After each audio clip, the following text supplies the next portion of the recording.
Welcome back to the M19 rare drafting set review. We're going to look at the green cards in this video. But first, let's go over our rating system one more time. So basically, we base our ratings on if we were past this card in draft, but we weren't this rare, but we weren't in those colors, how highly we would pick it. So A is a snap pickup. We'd pick this card anytime that we see it in the draft. It doesn't really matter what else is in the pack. We're going to pick that card. B is a strong consideration. We'll be picking this card over everything but the very best draft cards because of how MTGA works. There's only going to be uncommons and commons in the pack. So the only card that I'm picking over a strong consideration is murder in black, and if I'm in black. Otherwise, these are equivalent to snap picks in this particular set. C is medium consideration. We'll be picking up these rares over just regular playable cards. D is low consideration, so we'll only be picking these cards over sideboard cards that we would otherwise pick up. And then F, no consideration. So we'll be only picking up these cards if there's nothing else left in the pack for us. So let's go to our first green card. Elvish Clancaller. It's a green 1/1 elf druid. Other elves you control get +1/+1. 4 colorless green. Tap, search your library for a card named Elvish Clancaller, put it onto the battlefield, and then shuffle your library. So this is a very promising card. I have it as a C, a medium consideration. Elves looks pretty good. It doesn't look as strong as zombies. Doesn't look as strong as dragons to me, or knights. It's a very strong effect. It's obviously vulnerable to Chain Whirler currently, so I don't see it seeing play pre-rotation. Not necessarily just because of that, but you're going to play this with Llanowar Elves, and there's only so many 1 toughness creatures you can play when Chain Whirler is dominating the format, and I think it's going to continue to do so until rotation, until the support in red goes away. Chain Whirler is going to be a very, very strong card. So with that being said, I do think maybe post rotation, if we get some good elf support in the Ravnica blocks, this could become playable. So I am picking it up sort of on speculation. It's obviously very good modern card and legacy card. Obviously in MTGA we can't play those formats, but it's good there as well, just as a side note. So yeah, it's closer to like a C- than it is like a C, but I think that it has a chance to be good after rotation. Gigantosaurus. It's green for a 10/10 dinosaur. No ability. I want this to be good, but I really don't think it is. I just have it as a D, as a low consideration. There is maybe a deck that wants this post rotation, but I don't know. Possibly right now with Galta, you might want them, but I don't know. Without any evasion, without trample, without haste, without menace, without something like that, I just don't think that this card's good enough. You will see these late. You got to be running like 12, 13 green sources to be even able to play this in limited. So you will be able to pick them up late. So maybe that's maybe it should be like a D- because of that, because it will go late. Yeah, I don't see it seeing play. Goreclaw, Terror of Kalsima. 3 colorless and a green for a 4/3 legendary creature bear. Creatures you cast with power 4 or greater cost 2 less to cast. Whenever Gorkha, Terror of Kalsima, attacks, each creature you control with power 4 or greater gets +1/+1 and gains trample until end of turn. So this card is a reasonable. I have it as a C, a medium consideration. It plays very well with Galta. It makes Galta, 6 less to cast, which is pretty good. This creature attacks as a 5/4. I think Goreclaw could see play. With that being said, I don't know that green is going to be good enough. So that's why I have it as a C. I'm not going to I have it as a C. So anyways, I think that it's a good, the thing is it's going to go early. It's going to go in the draft before you're going to be able to rare draft it, because, a 4/3 for 4, that helps you ramp into some of your bigger stuff is I think pretty decent. Although the 3 toughness is kind of scary in a format with lightning strike. So there is that to consider. But overall, I think that this is a playable card, although I just don't know if green is good enough right now for it. Hungering Hydra, it's X colorless and a green. For a creature Hydra, Hungering Hydra enters the battlefield with X +1/+1 counters on it. Hungering Hydra can't be blocked by more than one creature. Whenever Hungering Hydra is dealt damage, put that many +1/+1 counters on it. So I have this as a D, a low consideration. They've printed many Hydras with these like green and an X, and comes in with X counters on it. They've never been good. Like, I can't think of a single one of those that has been good. The only card that sort of is similar to that is Endless One, but it's just colorless in an X, and it was playable. But I just don't see this. Maybe if there was a doubling season type effect in standard, it would be good enough. But I just don't see it right now. It's possible later it becomes better, and then I'll spend rare wild cards on it then. But I just, until there has to be another effect in standard that makes this good. So it's not good by itself. The idea is kind of interesting.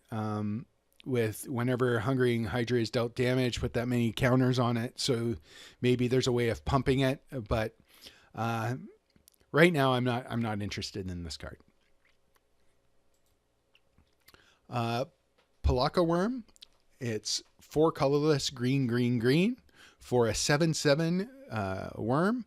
It has trample. When Palaka Worm enters the battlefield, you gain 7 life. When Palaka Worm dies, draw a card. I have this as C, a medium consideration. Well, it's probably going to see play post-rotation, possibly even before rotation. It's a great reanimation target, obviously. So plays well with Liliana, and in those sort of ramp cheat your guys into play, or just ramp into big guys. This guy's sort of stabilizes you with the 7 gaining 7 life. So I fully expect to see Palaka Worm to see play. I don't see myself playing those types of decks, but it could be in those types of decks, and that's why I have it as a C medium consideration. Prodigious Growth, 4 colorless green. It's an enchantment aura. Enchant creature. Enchanted creature gets +7/+7 and has trample. I have this as D, low consideration. Obviously, it's amazing on the mare that has hexproof. But I think that's probably only going to be good in sealed or in draft. Even then, it's a pretty pretty slow. So yeah, I don't think that this is really going to see play, but there is a small chance that it'll see play. Next, we have Runic Armasaur, one colorless green for a 2/5 dinosaur. Whenever an opponent activates an ability or of a creature or a land that isn't a mana ability, you may draw a card. So D, low consideration. It seems like a pretty narrow sideboard card for green. I think that this is aimed at collected company decks, maybe in modern, possibly Green Sun Zenith decks and Legacy, but I doubt that. But maybe it's a modern sideboard card, and I think it could see play there. But I don't think in standard that it'll ever get there. Scape Shift. 2 colorless green for a sorcery. Sacrifice any number of lands. Search your library for up to that many land cards. Put them onto the battlefield, tapped, and then shuffle your library. So there is a narrow chance that this could be playable. Maybe even with the deserts currently. There is a combo there that could see play. I have this as like a D-. I'm gonna take it over like bad sideboard cards. I won't take it over good sideboard cards, but I'll take it over like mediocre or normal sideboard cards. Maybe not even normal sideboard cards, just bad sideboard cards. It's not likely that this was going to be broken in standard. This is obviously a reprint for modern, but there is also that sliver of a chance that modern becomes a thing in MTGA. Although we were going to have a wipe before that becomes a possibility. So maybe this should just be an F, a low no consideration because of that. Yeah. Thorn Lieutenant, one colorless and a green for a 2/3 elf warrior. When Thorn Lieutenant becomes the target of a spell or ability an opponent controls, create a 1/1 green elf warrior token. 5 colors in a green. Thorn Lieutenant gets +4/+4 until end of turn. C, this is a medium consideration. Obviously, this plays really well in the Elves deck.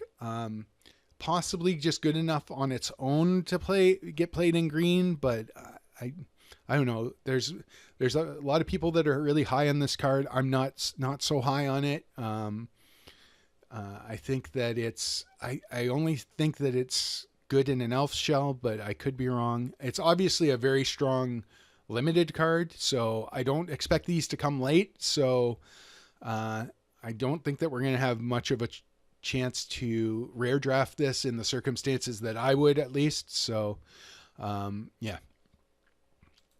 Vivian Reed, 3 green, 3 colorless green for a legendary planeswalker Vivian.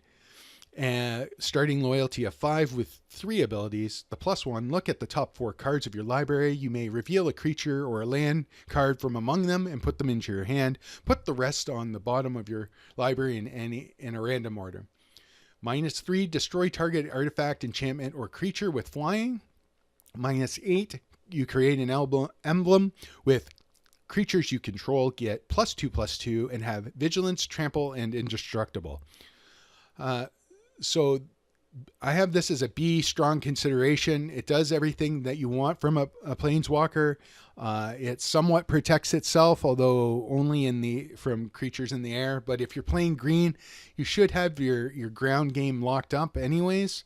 So that's fine. And then it has card advantage in the +1. And then like the ultimate is just unbeatable. So I have this as a strong consideration.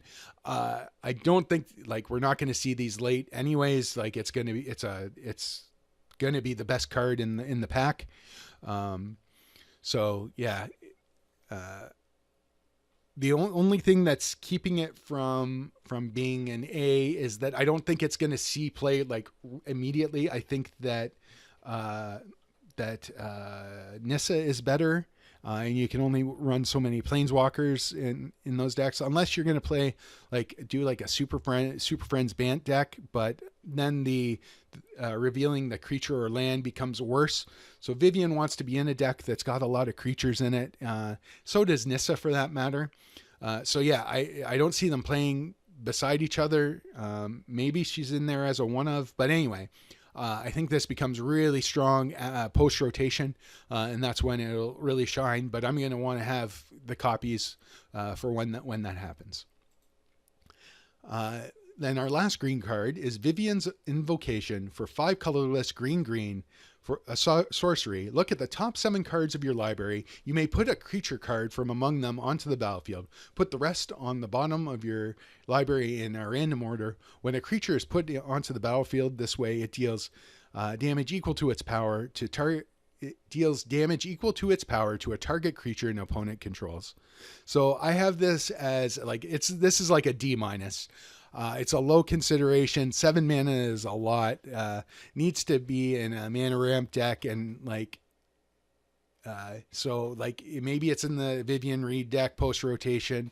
It's gonna miss some percent of the time. Like even in a ramp deck, you're gonna have a lot of ramp spells and lands. So you may not hit a good creature off of this spell. Like the decks that want to play this effect aren't that want to put in cheat creatures in for free. There's just there is a possibility that this just whiffs, or you get a Lanover elf or some other elf, and that's what you have to put into play. So yeah, I see this as a D-. I really don't think that it's going to see play, but I'll take it over crappy sideboard cards. But that's about it. So thank you for watching. If you enjoyed the video, click the subscribe button down below, and you'll get linked to the other videos in this series. Later today, I'm going to be posting the last video in this series that has all the multicolor and artifact cards in M19. So you can look forward to that. All right. Hopefully you'll watch the other videos, and we'll see you again next time.